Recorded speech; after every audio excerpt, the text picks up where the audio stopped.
ዮሴፍን ወንድሞቹ ከድተውት ነበር አይደል? ከድተው ጥለውት ነበረ፣ ለሌሎች አሳልፈው ለአሕዛብ ሰጥተውት ነበር፣ ግን አልተቀየማቸውም። ክርስቶስስ በመከራው ቀን ጥለውት አልሄዱ? አላውቀውም ብሎ ጴጥሮስ 3 ያልካደውም ይሁዳ ገንዘብ አውጥቶ አልሸጠው፣ ተቀብሎ አልሸጠው፣ እግሬ አውጪ ብሎ ነው የጠፉት። አንድ እኮ በመከራው ቀን አጠገቡ የተገኘው ዮሐንስ ብቻ ነበር፣ ማንም አጠገቡ አልነበር። ግን ከትንሣኤ በኋላ ሲያገኛቸው አብራችሁኝ እንዳልበላችሁ እንዳልጠጣችሁ በመከራ ቀን አብራችሁ እንዴት አትሆኑም? ክፉ ቀን አትሆኑኝም አላለ። መቼ አነሳባቸው ጌታ? አላነሳባቸውም ጭራሽ። እንዲህ የት ነበራችሁ 3 ቀን ሙሉ አላለ። ኑ እዩኝ ዳሱኝ ነው ያለው። እጃቸውም ወደ ቁስሉ አስገቡ፣ ደስም አላቸው ነው። ዮሴፍ እጆቹን ዘርግቶ እንዳሳየ እጆቹን እወቁኝ እንዳለ ከበድ ይላል መቼስ። እና ጌታም ችንካሩን ነው ያሳያቸው እና ቁስሉን አይተው ደስ አላቸው ይላል። በጣም የሚገርም ቃል ነው።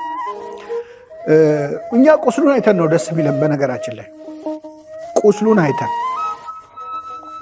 ቤተክርስቲያን ሕማሙን ችንካሩን ቁስሉን አይታ ትደሰታለች። አሁን ቁስል ምኑ ደስ ይላል?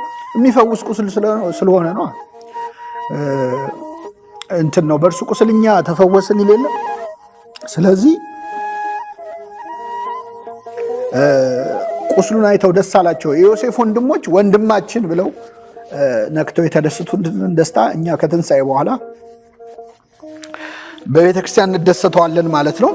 ከዚህ በኋላ በጣም የሚገርመው እንትን አሉ፣ ፈሩ። በኋላ ቢበቀለንስ ጠብቆ ብለው ደግሞ ፈሩ ይላል። ከዛ ሲነግሩት አዘነ። እንዴት ይቅር አይለንም ብላችሁ ታስባላችሁ አለ።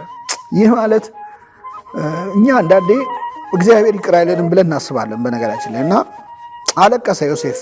ክርስቶስ ያለቅሳል በነገራችን ላይ። ይቅር አይለንም ብለን ከማሰባችን በላይ የሚያሳዝነው ነገር የለም። እግዚአብሔር አንዳንዴ እኮ ንስሐ ገብተንም አሁን እንደው በቃ ምረኝ ይሆን ብለን እናስባለን። እኛ ለራሳችን ይቅርታ ማድረግ አንችልም። እሱ ይቅር እላለው ባለው መንገድ ሄደን ራሱ ንስሐ ገብተን ማረን ብለ ነው። ግን የሚምረኝ አይመስለኝም እንላለን። እኛ ለራሳችን ምህረት ማድረግ ያቅተናል። የእሱ ምህረት ከኛ በላይ ስለሆነ ማለት ነው። እኛን ከኛ በላይ ስለሚወደን እግዚአብሔር ምህረት ያደርጋል እና አዘን፣ እንዴት ይቅር አይሉኝም?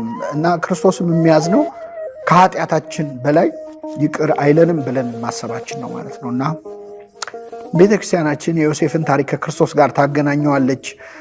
ወይን ጠጅ የምትጠጡ ስለ ዮሴፍ መከራ ለማታዝኑ ለእናንተ ወዮላችሁ የሚል ቃል አለ።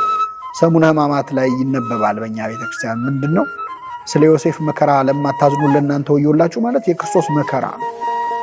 በመጠጥ በጠጅ በምግብ ጥጋብ አይደለም የምናከብረው፣ እያለቀስን ነው። ስለ ዮሴፍ መከራ እናዝናለን የተባለው ስለ መድኃኒታችን ስለ ኢየሱስ ክርስቶስ የተነገረው ነው ማለት ነው።